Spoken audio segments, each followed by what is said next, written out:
નમસ્કાર મિત્રો, આપની યુટ્યુબ ચેનલ સુખકર્તામાં સ્વાગત છે।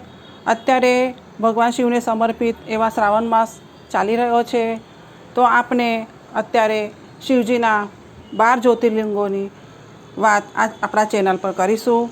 જો આપને પસંદ આવે તો આપ કમેન્ટમાં અમને જણાવો, તો અમે આગળ બીજા જ્યોતિર્લિંગો વિશે પણ આપ સાથે વાત કરીશું। ઓમ ગંગનપતે નમો નમઃ। ચાલો મિત્રો, આપણે શિવજીના 5મા જ્યોતિર્લિંગ શ્રી કેદારેશ્વર જ્યોતિર્લિંગ વિશે વાત કરીએ। શ્રી કેદારેશ્વર જ્યોતિર્લિંગનું મહત્ત્વ જાણવા જેવું છે। તે સર્વ ભાવિકોના પાપનું નાશ કરનાર અને મોક્ષ આપનાર છે। શ્રી વિષ્ણુના 2 અવતાર થઈ ગયા, નર અને નારાયણ। તેઓ બંને ભારતખંડમાં પવિત્ર ક્ષેત્ર બદ્રિકા આશ્રમમાં રહીને તપ કરતા હતા। તેમણે પાર્થિવ શિવલિંગના પૂજન માટે પરમાત્મા શંકરને ઘણી પ્રાર્થના કરી હતી। ભક્તોનું સદા હિત ચાહનાર ભક્તવત્સલ ભગવાન શંકર તે બંનેએ સ્થાપિત કરેલા પાર્થિવ શિવલિંગમાં પધારતા હતા।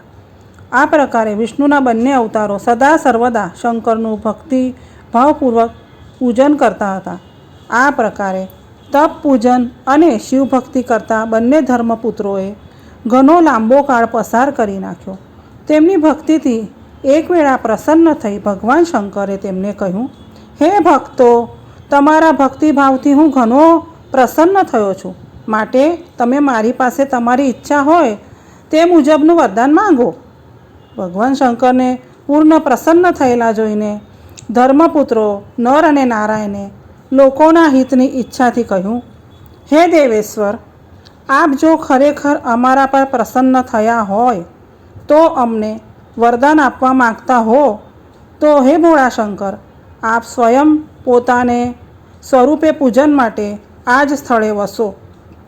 બંને ધર્મપુત્રોની આવી ઈચ્છા જાણી પરમાત્મા શંકર પ્રસન્ન ચિત્તે હિમના સ્થાનરૂપ કેદાર ક્ષેત્રમાં પોતે જ્યોતિર્લિંગ સ્વરૂપે વસી રહ્યા।